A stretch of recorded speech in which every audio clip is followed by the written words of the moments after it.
অমর্ত্য সেন বিশ্ববিখ্যাত এই অর্থনীতিবিদ জন্মেছিলেন ঢাকার মানিকগঞ্জে ১৯৩৩ সালের ৩রা নভেম্বর, অর্থাৎ এই দিনে। রবীন্দ্রনাথ ঠাকুর তাঁর নামকরণ করেছিলেন। ঢাকার সেন্ট গ্রেগরি স্কুলে পড়াশোনার শুরু। পরে অমর্ত্য সেন শান্তিনিকেতনে বিশ্বভারতীতে ভর্তি হন। এরপর কলকাতার প্রেসিডেন্সি কলেজ থেকে ইকোনমিক্সে বিএ পাশ করেন। পরে কেমব্রিজের ট্রিনিটি কলেজ থেকে দ্বিতীয়বার বিএ পরীক্ষায় ফার্স্ট ক্লাস ফার্স্ট হন।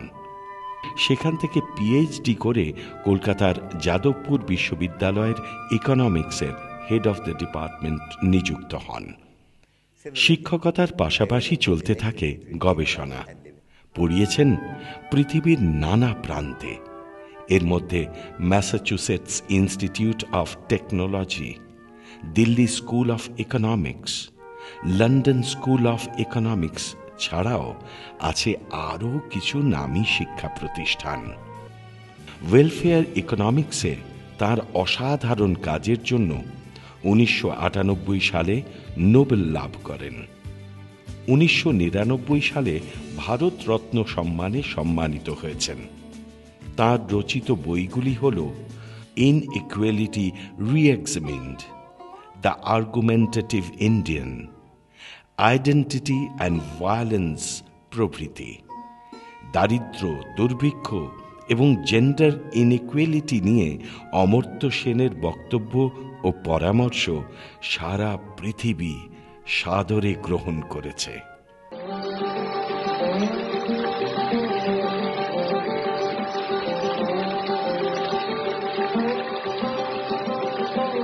পৃথ্বীরাজ কাপুর পাঞ্জাবের পেশোয়ারে বড় হয়েছেন এবং পড়াশুনো করেছেন।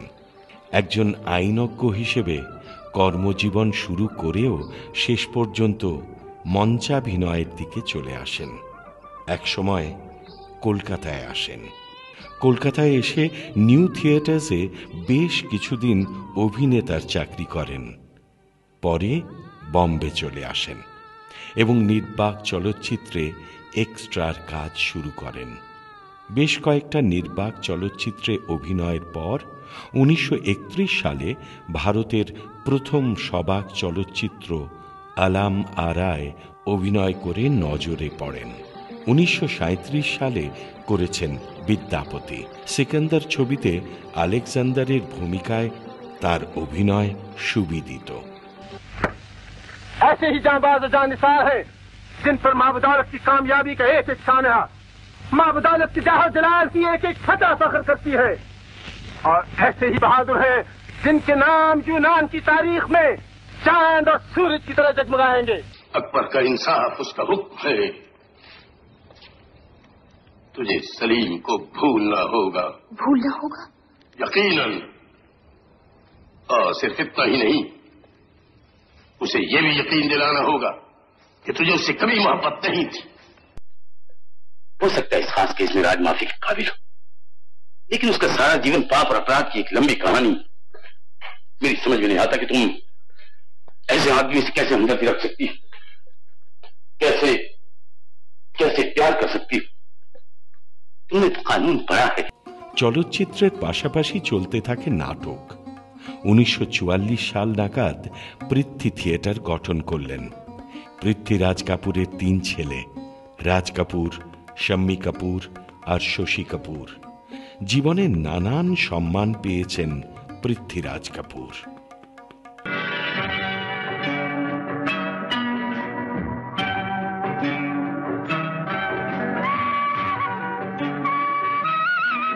সম্পূর্ণ নাম লক্ষ্মীকান্ত শান্তারাম কুডুলকর।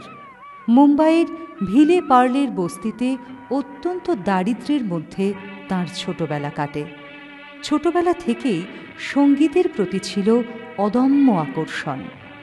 10 বছর বয়সে স্থানীয় এক অনুষ্ঠানে ম্যান্ডোলিন বাজিয়ে লতা মঙ্গেশকরের নজরে পড়েন। এর মধ্যেই প্যারেলালের সঙ্গে আলাপ। ক্রমেই সেই আলাপ গভীর বন্ধুত্বে পরিণত হয় এবং লক্ষ্মীকান্ত ও প্যারেলাল গাঁট ছড়া বাঁধেন।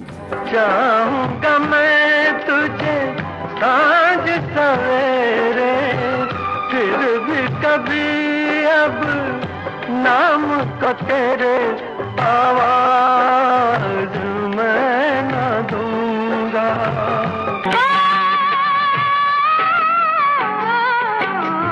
सावन का महीना पवन करे शोर, जिया झूमे ऐसे जैसे बनमाना थे मोर। 1963 সালে এই জুটির প্রথম ছবি মুক্তি পায়। এরপর প্রায় 600টি হিন্দি ছবিতে সঙ্গীত পরিচালনার কাজ করেছেন।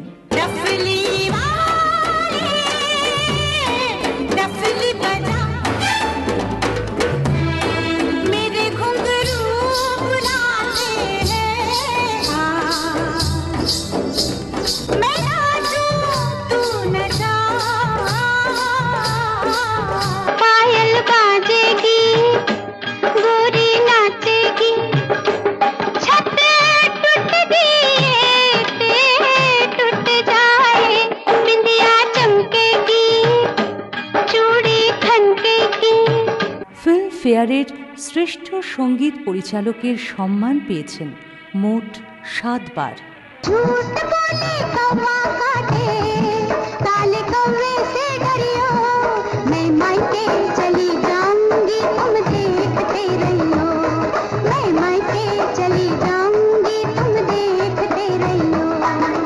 My name is Anthony Gonsalves,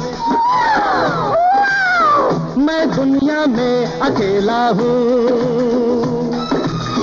दिल भी है खाली, घर भी है खाली, इसमें रहेगी कोई किस्मत वाली। 1937 সালের 3রা নভেম্বর অর্থাৎ এই দিনে সফল ও জনপ্রিয় এই সঙ্গীত পরিচালক দ্বয়ের একজন লক্ষ্মীকান্তের জন্মদিন। सो गया ये जहां, सो गया आसमां, सो गई है सारी मंजिलें, ओ सारी मंजिलें, सो गया है रास्ता।